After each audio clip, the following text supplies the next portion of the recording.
Welcome to After 40. If you're new here, welcome back. And if you haven't been here before, I hope you'll check out all of the previous episodes.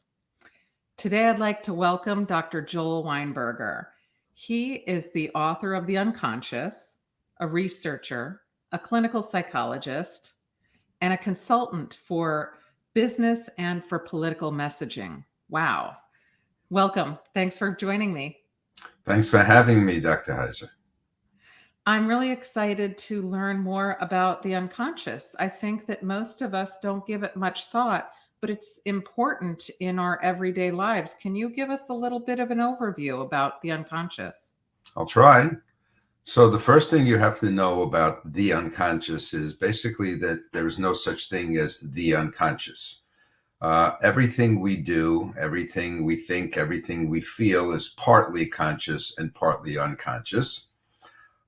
Sometimes the mix leans more towards the conscious side. Sometimes the mix leads more towards the unconscious side, but there's no special piece of your head where the unconscious lives and another piece of your head where the conscious lives. And it's normative. It's involved in everything you see, do, think, and feel. So how would anyone benefit from understanding more about the unconscious and how it relates to our lives?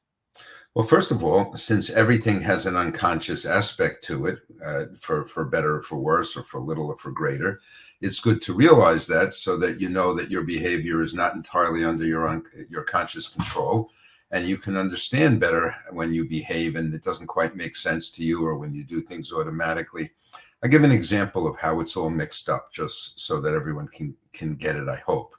So you and I are having a conversation, Dr. Heiser, and you're conscious of what I'm saying, I presume, and you understand what I'm saying, and I'm conscious of seeing you on the screen. But if I ask you, how do you understand what I'm saying? You have no idea. If I ask myself, where did these words come from that I'm speaking? I have no idea. So even though what we're doing has a very strong conscious aspect to it, in fact, it has a very big unconscious aspect, because the words came from my head somewhere, and the understanding of the words came from your head somewhere. Now imagine other things, like when you're just walking around doing your day, half of what you do, more than half, most of what you do takes place unconsciously, implicitly. You go through your routine. You react to people in certain ways. You meet someone, you immediately know whether you're going to like them or don't like them. It could change over time, but everybody has an immediate gut reaction. You watch messaging on TV or on the social media, it affects you. People's appearance affects you. People's gender affects you. Everything affects you, and it would benefit you to realize that that's the case, so that you're in a position to better deal with it, and to deal with it in a way that's more beneficial to you. So basically, when we walk down an aisle of a store, we're shopping, are we affected by our unconscious? Sure we are. Why do you think that stuff in the store is different colors, different shapes, different logos? For example, if you think about the tagline of what's not Adidas, the other sneaker company, Nike? Nike, thank you. Just do it. Think about that. What does that mean? It doesn't mean anything. What am I just doing that has to do with sneakers? But what's happening is our mind is organized associatively, in terms of associative networks, they're called. So what happens is you have associations to that phrase, just do it. It sounds like you're independent, you're autonomous, you can get things done, you can succeed at anything, because those are the associations. You then connect those associations with the product, in this case Nike, and you suddenly like Nike, and you gotta have a pair, and just do it has nothing to do with anything. And I could go on to other taglines that politicians use, that businesses use. If, for example, there was a tagline, it's funny I said Adidas because they used it. Their tagline was, for a while, impossible is nothing. And you probably haven't heard that one, because it doesn't lead to good associations. It has the word impossible in it. Nobody likes things that are impossible. It has the word nothing in it. So now you're associating to nothing and to impossible.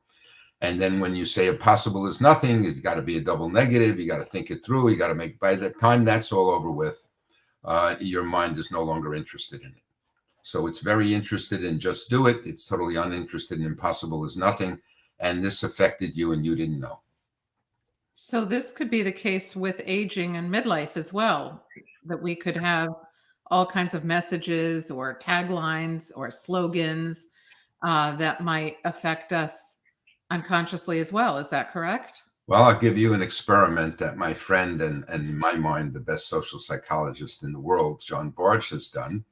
He had people unscramble the words bingo, forgetful, and Florida.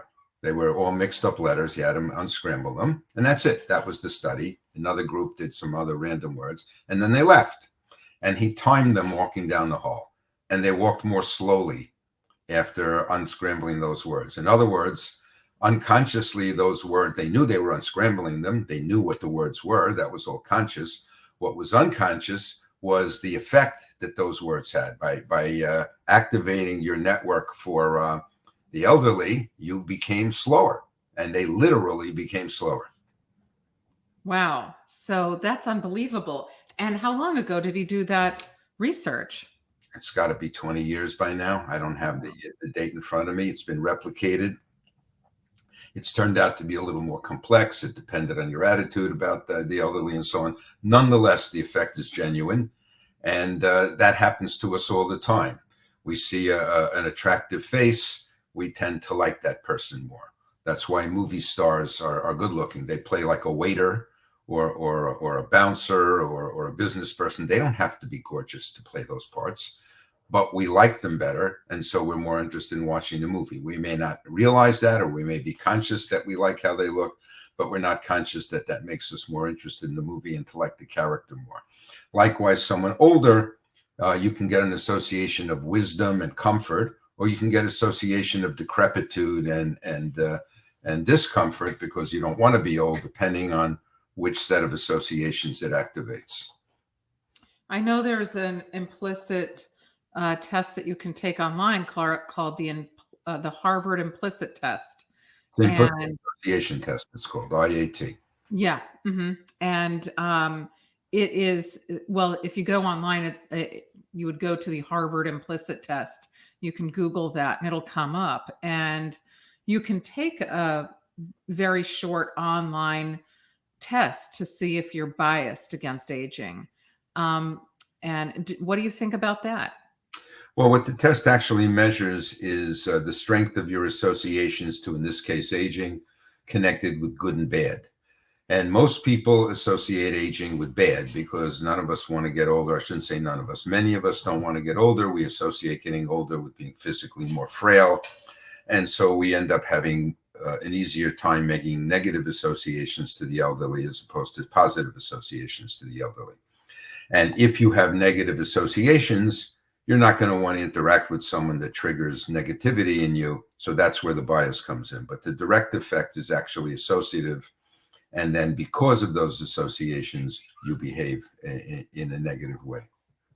You know, I've given my students that test every semester, and every year, everyone comes out biased against the elderly. And in essence, we're biased against ourselves.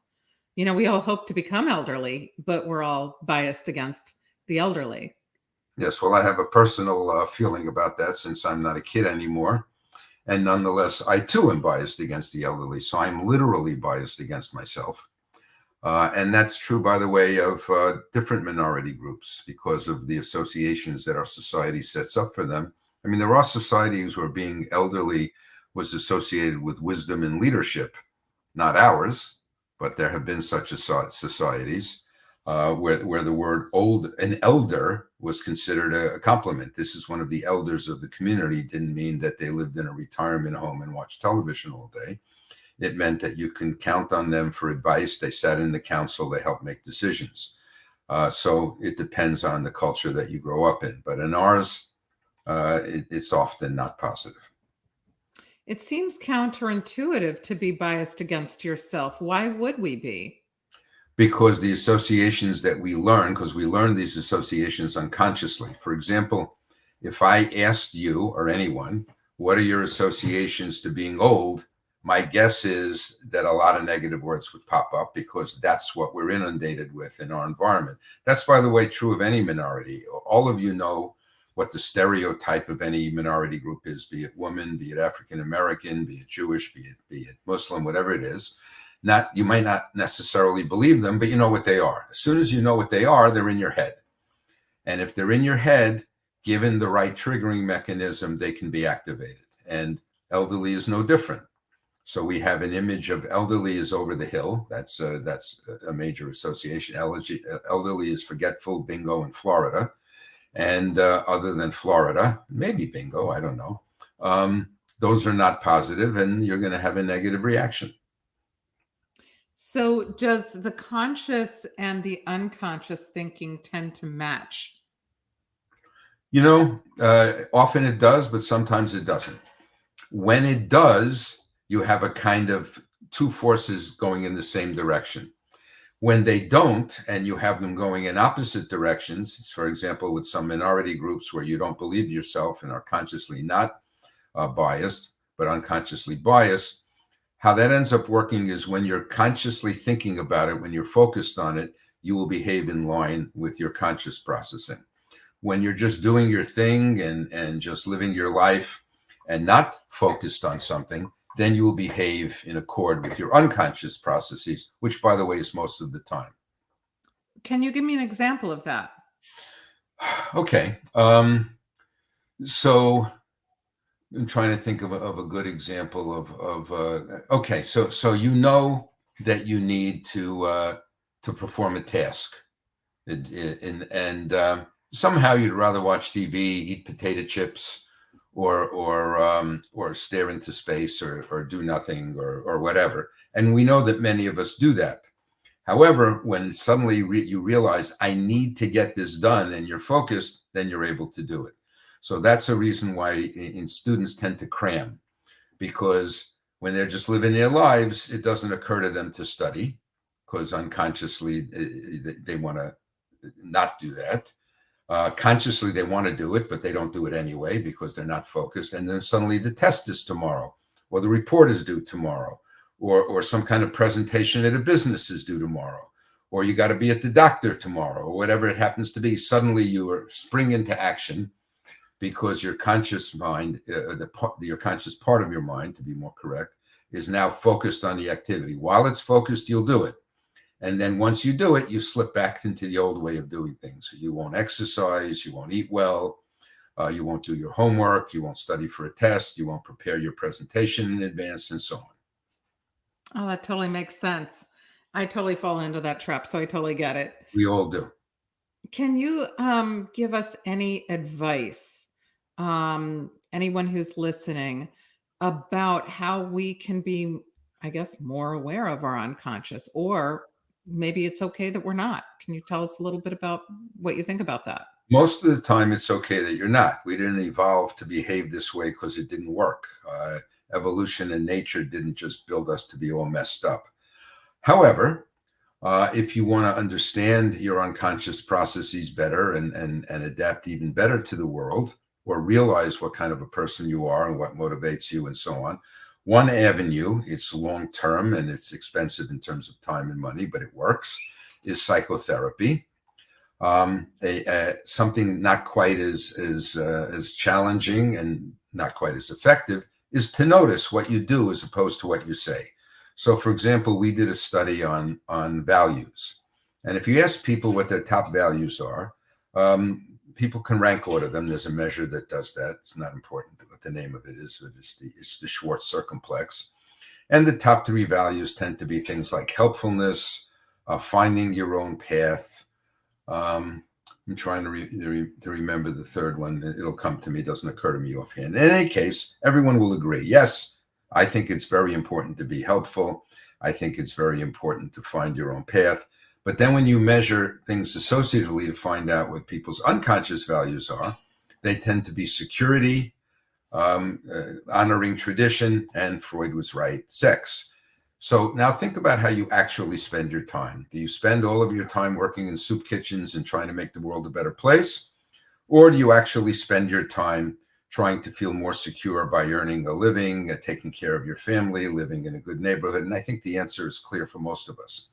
So there's an example of you have a conscious value, but you will not act on it unless it's in your head. Now, if you want to act on it more, you need to start to act on it till it becomes unconscious, because practice makes something unconscious, it automates something.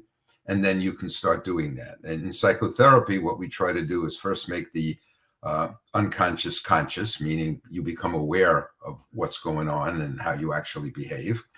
And then you have to start practicing, if you want to change, doing it a more adaptive way so that you now make the conscious unconscious, and it occurs more frequently and on its own.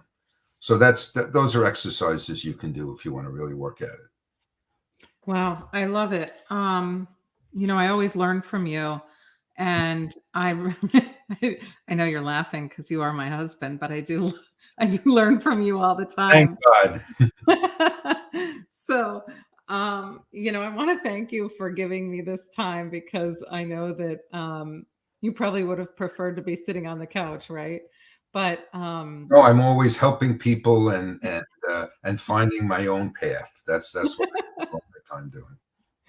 But thank you for giving me this time tonight. And truly, I do really love the work that you're doing with the unconscious. I think it's so fascinating and so important for us to, get a better grasp on how we think about ourselves and how we feel unconsciously about things. So thank you again. Thank you for having me. Bye bye. Bye.